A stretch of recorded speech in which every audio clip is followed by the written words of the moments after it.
Welcome to Yankee Stadium. How's it going, everybody? I haven't done a vlog-style video in a while, so I figured I would hop on here. I'm getting ready to go see Avatar. It's like 3 hours and 15 minutes long, and I'm absolutely terrified that Yankees news is going to break as soon as I sit down. And I've already made the decision that if that happens, I'm going to continue watching the movie. So if something happens today, I'll have news a little bit later on.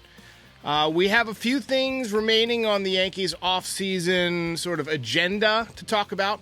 Aaron Hicks and the left field situation. Now, there's been some speculation as to whether or not the Yankees would trade for Brian Reynolds. I think it's pretty clear that they don't have a left fielder, even though Aaron Hicks is still on the roster.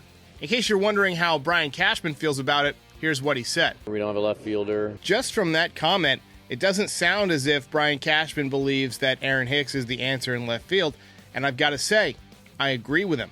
So what is the answer? You know, we've talked about Oswaldo Cabrera.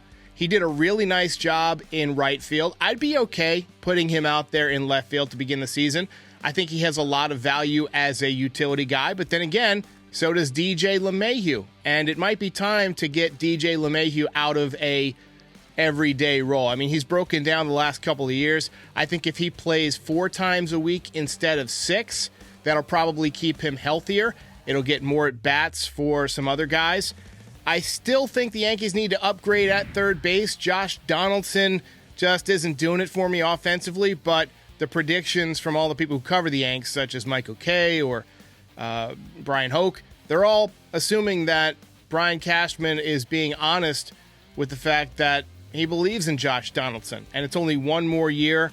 After that, maybe they can sign Rafael Devers in the offseason. I think that's a pretty nice scenario. Devers would be an amazing fit with the Yankees with that left-handed stroke, ton of power. Also, has played in a lot of big games. So, I would suffer through having Donaldson for one more year if it means that their plan is to sign Rafael Devers next winter.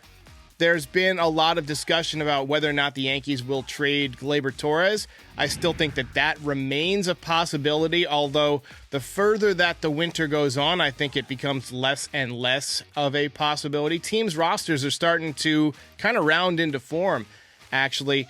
And with the injuries that DJ LeMahieu has suffered over the last couple of years, and the weird foot injury that they had a difficult time diagnosing last fall, I don't know if you can count on him being ready to be the opening day second baseman. There's been some talk about Volpe and Peraza kind of battling it out during spring training, but Volpe only played, a couple of weeks, maybe a month at AAA.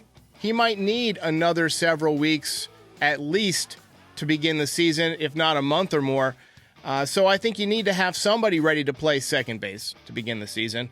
So I'm starting to think more and more that they might just hold on to Gleyber Torres.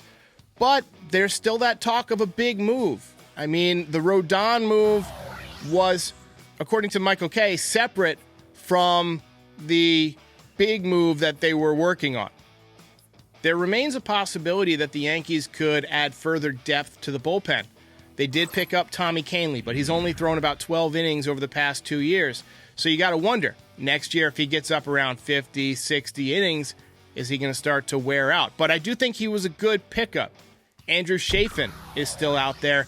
He's a left-handed pitcher, and the Yankees are a little bit light in the relief pitching from the left side. Wandy Peralta, who's excellent, and Lucas Licky, also a very good pitcher, but wore down in the second half.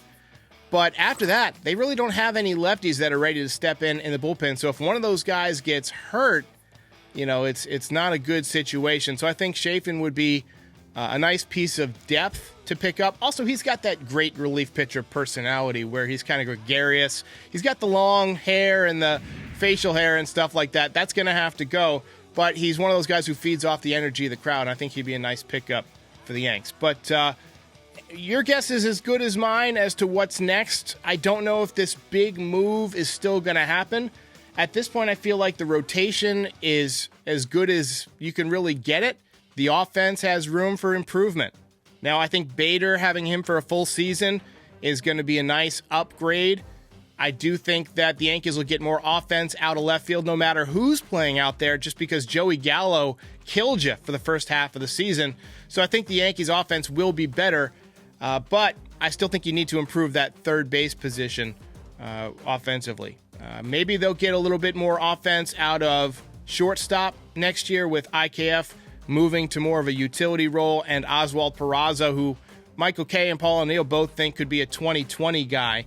And then, Anthony Volpe coming up at some point. If he's a instant success, that could be a nice offensive weapon. So we'll see.